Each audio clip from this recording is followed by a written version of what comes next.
이 새벽에도 주의 전에 나와 주를 예배할 수 있게 해주심을 감사합니다. 새벽 미명에 주님께서 또 기도하셨던 그러한 일들을 볼 수 있는데, 우리도 주님 이 새벽에 주 앞에 나와 기도하며 예배할 수 있도록 인도해 주시니 감사합니다. 오늘 우리들에게 주시는 말씀으로 인하여 우리가 새 힘을 얻을 수 있도록 은혜 베풀어 주옵소서. 예수님의 이름으로 기도하옵나이다. 아멘. 이 바울 사도가 이제 에베소 교회에 편지를 하면서 이제 마지막 부분을 장식하고 있습니다. 마지막 그런 부분은 에베소 교회에 권면하는 거하고 또 축복하는 것임을 볼 수 있습니다.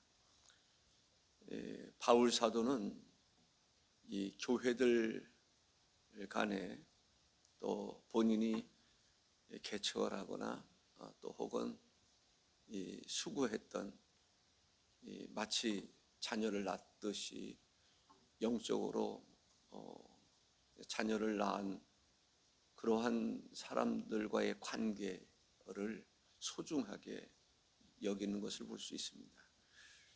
그렇습니다. 우리들도 이때까지 알고 지내던 또 이러한 성도들과 서로 교제하고 그 좋은 관계를 유지하고 또 신앙적으로 붙들어주고 또 때로는 위로해주고 격려해주는 그런 삶이 필요하다고 생각을 합니다. 이 바울 사도는 이 두기고라고 하는 사람을 에베소 교회에 보내게 됩니다. 이 에베소 교회에 보내는 것 가운데 그들을 위로해주고 싶은 그런 마음이 있습니다. 위로라고 하는 말은 헬라어로 파라칼레오라고 하는 말인데 곁으로와 부르다의 합성어입니다. 곁에서 이제 힘을 북돋아주고 또 격려해주고, 이것이 바로 위로다라는 거죠. 그렇습니다. 우리가 어떤 힘들고 어려운 사람들이 있으면 찾아가서 곁에서 격려해주고 위로해주는 것이 필요하다고 생각합니다.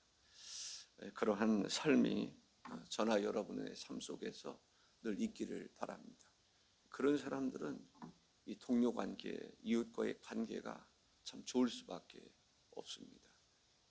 우리 주변에는 어느 시대든지 마찬가지로 힘들고 어려운 사람들이 있습니다. 그들을 찾아가서 그들 곁에서 위로해주고 격려해주는, 그래서 서로가 서로를 붙들어줄 수 있는 그런 관계가 필요하다고 믿습니다. 두기오는 어떤 사람인가? 첫째로 사랑을 받은 형제요라고 얘기를 합니다. 사랑을 받는 사람, 그 사람들의 특징이 뭐죠? 사랑하는 사람들입니다. 사랑하는 사람들이 사랑을 받게 되어 있습니다. 미워하는 사람들을 보세요. 또 사랑하는 사람들을 보면 알 수가 있습니다. 두기오는 서로를 사랑할 줄 아는 사람, 교회 공동체에서 사랑을 베풀 줄 아는 사람, 사랑을 줄 줄 아는 사람이었음을 보게 됩니다. 형제들을 사랑하는, 우리가 형제를 사랑하고 이웃을 사랑하고 교회를 사랑하고 교인들을 사랑하며 살아가는 성도가 되어야 될 줄로 믿습니다. 율법을 예수님께서 십계명을 해석할 때에 두 가지로 십계명을 정리하지 않습니까? 위로 하나님 사랑하는 거고 또 이웃을 내 몸과 같이 사랑하는 것이다 라는 거죠. 우리 서로가 사랑은 실천할 때 가치가 있는 것입니다. 우리가 그날 오늘도 사랑을 실천하며 살아가는 여러분들 되시기를 바랍니다. 가족 가운데 또 이웃 가운데, 교인들 가운데 사랑을 실천할 수 있는 게 뭘까?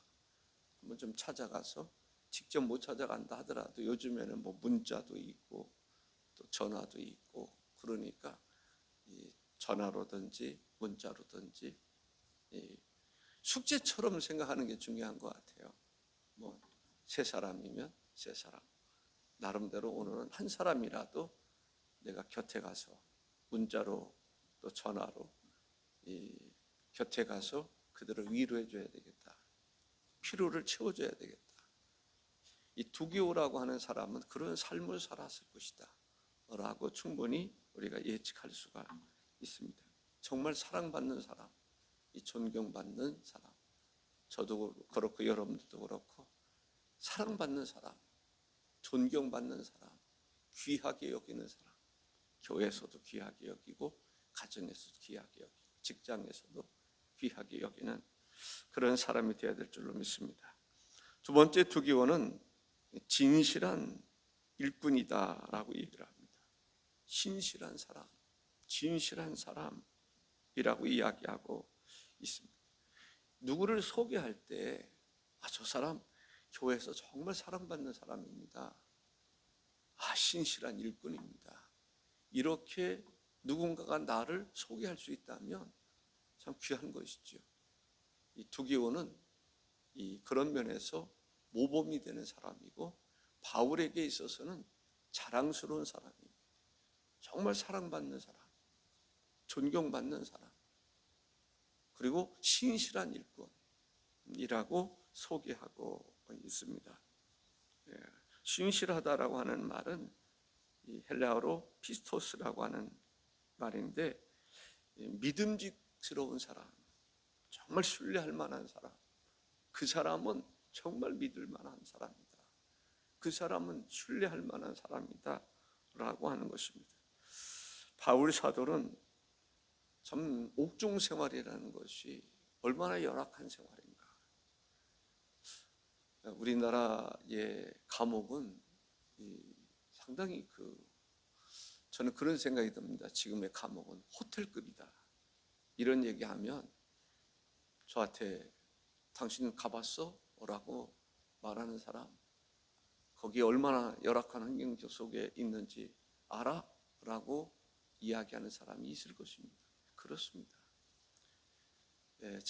저는 예전에 분리심사원 감별소 청소년 재판받기 전에 그 감옥 생활을 하는 그곳에 10여 년 동안 다녀본 적이 있습니다. 그때는 얼마나 열악했는지 몰라요. 방에 불이 안 들어서 겨울에 밤에 바닥에 불이 안 들어갔어요. 복도에만 세 구멍짜리 연탄 난로 있잖아요. 복도에만 있었어요. 사람들이 동상에 걸려서 발이 이렇게, 왜냐하면 그곳에서 한 3개월 정도 있어야 했거든요. 그때에 비하면 이런 얘기를 제가 하고 싶은 거예요. 그러니까 바울 사도가 그때 당시 감옥 생활을 했을 때 그 환경은 얼마나 열악한 환경이었나, 그 얘기를 하고 싶은 거예요. 소말리아인가 그쪽에 이제 그 해적 같은 그런 사람이 한국에 잡혀와 가지고 감옥에 생활을 했는데 자기는 돌아가고 싶지 않다는 거예요. 왜? 여기 감옥이 너무 좋으니까. 거기보다도 훨씬 좋다는 거예요. 그런 얘기 들어본 적 있으신가요? 예전에 제가 그런 이야기 들어본 적이 있습니다. 바울 사도가 그때 감옥 생활했던 그 감옥은, 제가 한번 감옥이라고 하는 곳을 이렇게 본 적이 있습니다. 성지순례 하면서 본 적이 있는데 지금이야 이제 지붕이 없으니까 그 위에서 이렇게 본 적이 있는데, 그런 가운데서 위로해주고 격려해주고 축복해주고, 이 모습은 이것이 정말 복음의 신비입니다. 그리스도 안에서만 이게 가능한 거예요. 그 바울의 마음속에 지금 밖에서 활동하는 사람하고 안에서 갇혀 있는 사람하고 비교가 안 되잖아요. 그런데도 바울의 마음속에는 은혜가 충만하고 기쁨이 충만하고 언제 어느 때 죽을는지 모르는 그런 상황이란 말이죠. 그럼에도 불구하고 바울의 마음속에는 하나님의 나라가 이루어졌다. 이게 바로 복음의 신비예요. 놀라운 역사죠. 우리 안에 하나님의 영으로 충만하면 충만할수록 그 하나님의 나라를 더 많이 경험하게 되리라고 저는 믿습니다.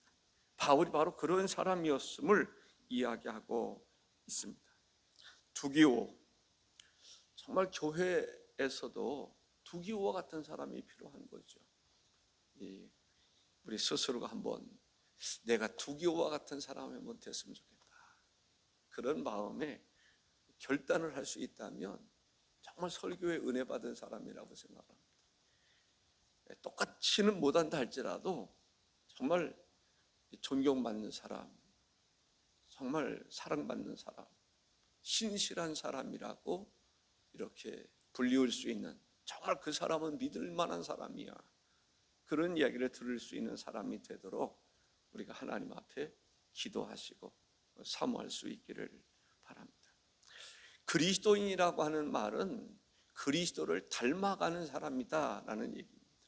우리가 그리스도인이다, 성도라는 표현을 쓰잖아요.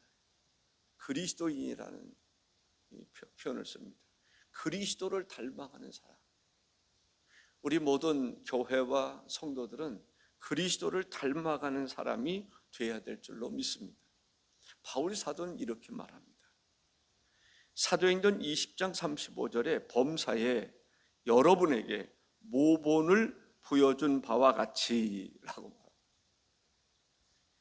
수고하여 약한 사람들을 돕고 또 주 예수께서 친히 말씀하신 바 주는 것이 받는 것보다 복이 있다 하심을 기억하여야 할지니라. 바울 사도는 모본을 보여주었다라고 이야기를 합니다. 그 바울의 마음속에는 그리스도를 본받아 그리스도를 닮아가고자 하는 간절한 마음이 있었단 말이죠. 그리스도를 본받고자 하는 마음이 있으면 조금이라도 더 그리스도를 닮아가게 되리라고 믿습니다. 온전함에 이를 수는 없을지라도 우리는 점차적으로 그리스도를 닮아가고자 하는 간절한 마음이, 그리스도를 본받고자 하는 마음이 있으면 그 마음을 보시고 주께서 만나주시고 교제해 주시고 그러면서 우리가 그리스도를 닮아가게 되리라고 믿습니다. 히브리서 13장 16절에 보면 오직 선을 행함과 서로 나누어 주기를 잊지 말라. 하나님은 이 같은 제사를 기뻐하시느니라. 이 같은 제사를 기뻐하시느니라. 우리가 구약 성경에서 보면 하나님께 1년에 3차례 나가든지 하나님께 나가기를 원하십니다. 우리가 성막론에서 볼 수 있는 것처럼 하나님께 나가기를, 번제를 드리고 소제를 드리고 화목제를 드리고 속건제를 드리고 속죄제를 드리고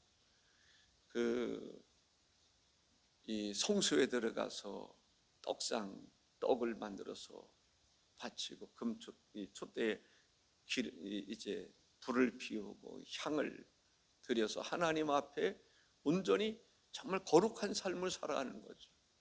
더 나아가서 지성소로 들어가는 것을 볼 수가 있습니다. 우리가 늘 예배하는 삶을 살아야 되죠. 5대 제사 예배라고 저는 생각합니다. 우리가 예배 드리는 삶을 살아야 돼요.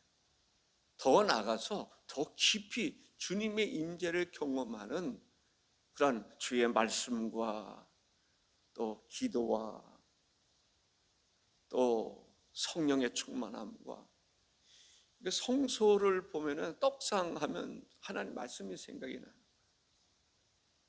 또 금촛대 하면은 성령의 임재를 생각을 합니다. 그 다음에 분향단에서 기도하지 않습니까?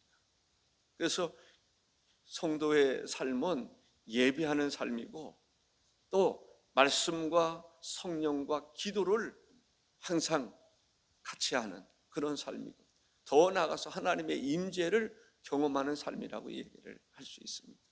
오늘 본문의 그 제사는 뭐냐? 선을 행하고 서로 나누어 주기를 잊지 마라. 이것이 바로 주님께 제사하는 것이다. 선을 행하는 우리 그리스도인들이 선을 행하며 살아가야 돼. 그리고 나누어 주는 거, 나눔이라고 하는 것이 매우 중요합니다. 어떤 사람들은 사회주의를 나눔이라고 생각하는데요, 그건 기독교에서 말하는 나눔하고는 근본이 다른 것입니다. 기독교인들의 나눔은 내 거 가지고 나누는 거예요.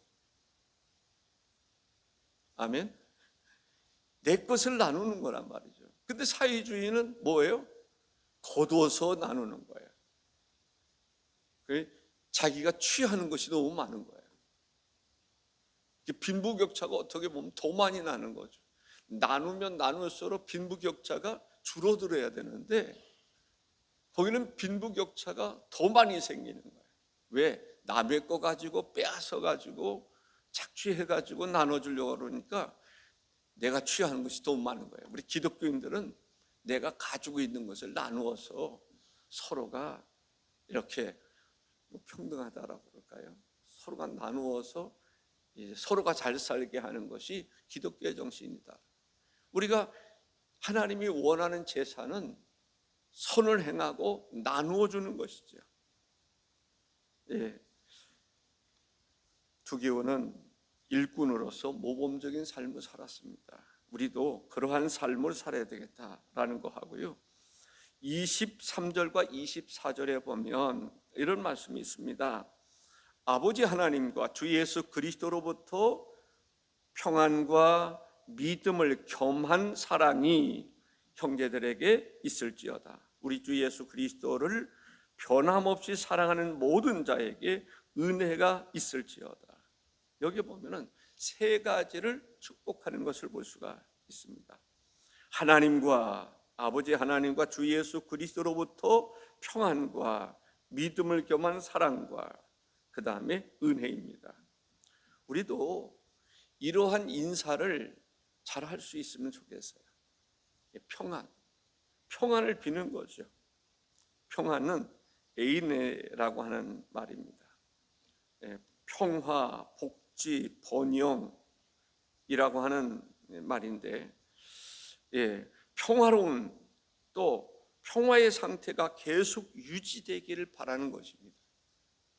우리가 평안을 구하기도 하지만 평안을 이제 축복하는 그런 사람이 되어야 될 줄로 믿습니다. 평안을 축복하는, 물론 이 배고픈 사람에게 먹을 것을 주면서 평안을 축복하면 더 좋겠죠. 아멘. 근데 그러나 우리가 입술로라도 평안을 구하고 평안을 축복할 수 있는 그런 사람이 되어야 될 줄로 믿습니다. 이 말이라고 하는 것이 천냥빚을 갚는다라는 말이 있지 않습니까? 하나님은 말을 통해서 역사하는 경우들이 있습니다. 근데 그 말은 어디에서 나오느냐? 내 마음에서 나온단 말이에요. 내 영혼 깊은 데서부터 나오는 것이 말입니다. 진실된 마음으로 우리가 다른 사람을 축복해야 된다는 거예요. 주의 평안이 당신에게 함께 하시길 바랍니다. 그런데 그 말이 참 위로가 될 때가 있단 말이죠. 힘들고 어려울 때 주님이 당신과 함께 하시기를 원합니다. 주님의 평강이 당신에게 있기를 원합니다. 주님의 은혜가 당신에게 있기를 원합니다. 그러한 우리의 입술로 바울의 마음속에 어떤 것이 담겨져 있는가를 알 수가 있단 말이죠. 담겨져 있는 것이 나온단 말이죠. 내게 무엇이 담겨져 있느냐에 따라서 어떤 환경, 어떤 상황 속에서도 그게 나오는 것을 볼 수가 있습니다. 바울의 마음속에 하나님과 예수 그리스도의 평강이 있을 뿐만 아니라 다른 사람들에게도 있기를 원하는 것을 볼 수 있습니다. 그래서 우리가 이 인사를 할 때도 오늘도 그리스도의 은혜가, 하나님의 평강이, 하나님의 축복이 당신에게 함께하기를 원한다라고 하는 그런 인사가 생활화될 수 있으면 좋겠다라는 생각이 듭니다. 두 번째는 믿음을 겸한 사랑이 형제들에게 있을지어다. 믿음을 겸한 사랑. 여기서 말하는 사랑은 아카페적인 사랑. 하나님의 사랑이 당신에게 함께하기를 원합니다. 그런데 믿음을 겸한 사랑이라고 이야기하고 있습니다. 좀 떼어놓고 말한다면 당신에게 정말 믿음이 있기를 원합니다. 믿음의 사람 되기를 원합니다. 삶 속에서 진실된 마음으로 축복하는 거예요. 당신은 정말 믿음 있는 사람이 되기를, 믿음의 사람이 되기를 원합니다. 그렇습니다. 우리가 정말 믿음의 사람이 되어야 될 줄로 믿습니다. 하나님을 믿는, 주님이 함께함을 믿는, 마치 주님이 함께한 적도 없는 것처럼 근심하고 염려하고 이런 게 아니라 이때까지도 함께 하셨고 지금도 함께 하시고 앞으로도 함께 하실 것을 믿는 믿음을 겸한 사랑이 필요한 거죠. 교회도 그러한 믿음이 있어야 되겠고, 그러한 믿음을 겸한 사랑이 교회를 사랑할 때 믿음으로 행하는, 사랑을 실천하는 역사가 일어나는 거죠. 믿음을 겸한 믿음의 사람.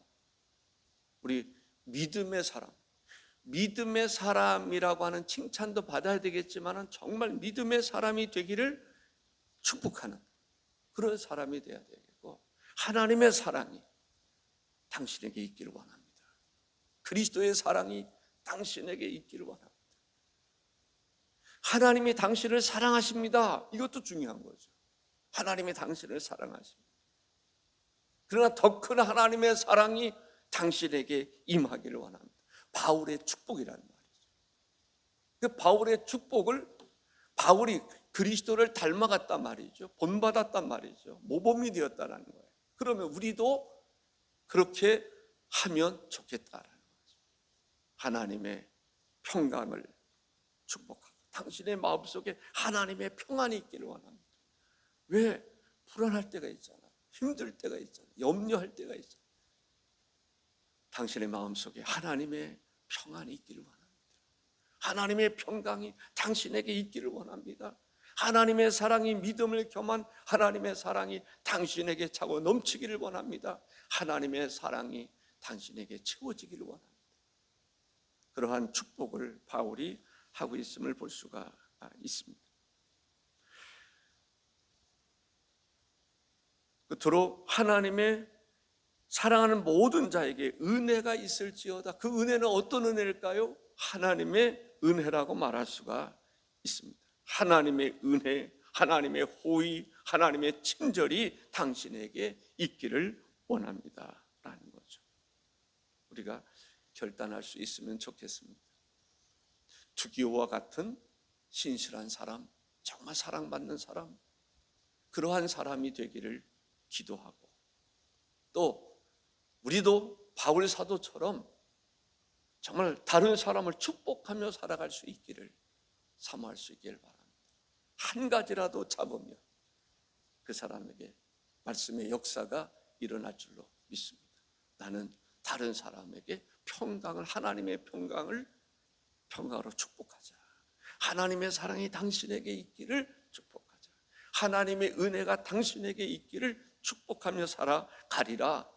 불평하고 원망하는 것은 온데간데 없고, 우리 가운데 하나님의 평강과 하나님의 사랑과 하나님의 은혜가 충만할 뿐만 아니라 그러한 것을 축복하며 살아가는 교회